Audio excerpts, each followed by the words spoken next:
जय हिंद प्यारे साथियों। यूपी पुलिस की आई हुई भर्ती जो रेडियो ऑपरेटर की भर्ती है, 3 तरह की पोस्ट थी इसमें, असिस्टेंट ऑपरेटर और हेड ऑपरेटर और रेडियो वर्कशॉप। तो विज्ञान बहुत ही ज़्यादा इंपॉर्टेंट है इन भर्तियों के लिए कि विज्ञान से ऐसे ही प्रश्न आएंगे, और ये मैंने क्वेश्चन पेपर की कटिंग ले रखी है जो कि उसी लेवल के पेपर हैं और ख़ासकर ऐसे ही पेपर देखे जाते हैं। तो आइए बात करेंगे। सबसे पहले मैंने जो पिछली क्लास में आपको बताया था कि उसमें हमने आपको पूछा था कि एक प्रश्न था जो कि मैंने पूछा था न्यूटन के पहले नियम को और क्या कहते हैं, तो वो जड़ता का नियम कहते हैं, यानी जड़त्व का नियम कहते हैं। उसका सही आंसर ये था। आज दूसरी क्लास है जिसमें मैं लगभग 4 से 5 क्वेश्चन पे डिस्कस करूंगा, और सबसे पहले मैं आपको इसमें दिखाऊंगा कि ये किस प्रकार से प्रश्न आते हैं। तो पहला प्रश्न था, डेसिबल का प्रयोग किसकी तीव्रता मापने के लिए किया जाता है। 4 ऑप्शन है, चुंबकीय क्षेत्र, ध्वनि, प्रकाश और गर्मी।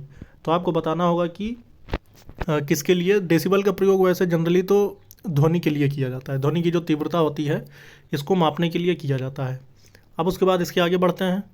तो दूसरा क्वेश्चन है कि एक उपकरण। अब आप इसको देखिए कि ऐसे ही घुमा के प्रश्न पूछता है जिसको अभ्यर्थी बताने के लिए बिल्कुल परेशान हो जाते हैं और किसी पर भी टिक करने लगते हैं।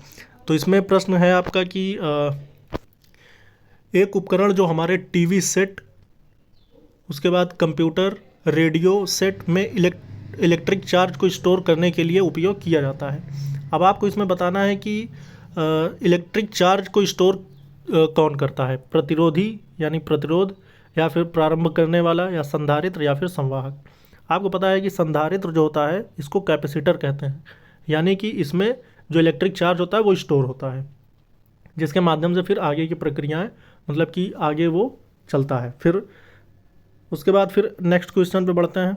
अब इसको आप देखें, ये भी थोड़ा ऐसा क्वेश्चन है कि इसको जब तक आप बेहतरीन इसके बारे में नहीं सोच पाएंगे इसका आंसर नहीं दे पाएंगे।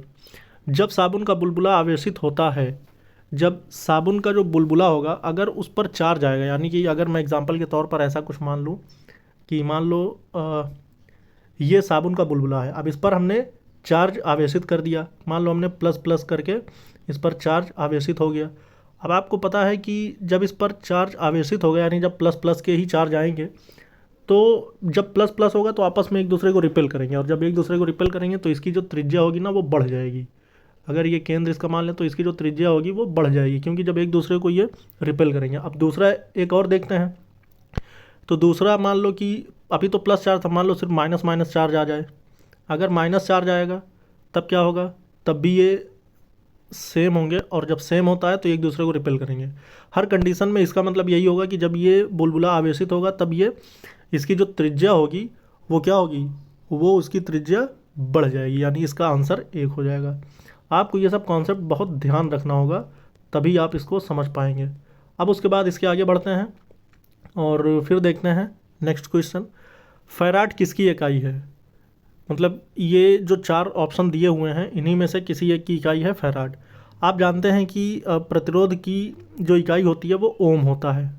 उसके बाद चालकता है, फिर समाई। समाई को कहते हैं समाई का जो इंग्लिश होता है वो होता है कैपेसिटेंस। इसका जो इंग्लिश होता है वो होता है कैपेसिटेंस।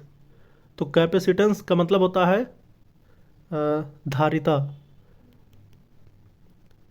तो आपको पता है कि जो कैपेसिटेंस होता है यानी कि समाई, इसकी जो इकाई होगी वो होगा आपका फैराडे। तो इसके अकॉर्डिंग इसका जो सही आंसर हो जाएगा वो आपका हो जाएगा समाई, यानी कि फैराड जो है वो समाई की इकाई है। तो दोस्तों ये प्रश्न थे जो कि आपके यूपी पुलिस संबंधित जो रेडियो विभाग की भर्ती है उसके लिए बहुत ही ज़्यादा इंपॉर्टेंट हैं, क्योंकि इसी प्रकार से प्रश्न आते हैं। ये मैं सिर्फ आपको आइडियाज़ दे रहा हूँ कि इस टाइप के ही प्रश्न आपसे पूछे जाएंगे, और इसी तरह के मैं बहुत सारे प्रश्न आपके लिए लेके आता रहूँगा। तो ज़्यादा से ज़्यादा दोस्तों चैनल को सब्सक्राइब कर लीजिएगा, ताकि आपको वो हर एक क्लास मिल सके और वो एक हर आइडिया मिल सके जो कि इस विभाग में प्रश्न पूछे जाएंगे। इस वीडियो में इतने दोस्तों, फिर मिलेंगे। जय हिंद, जय भारत।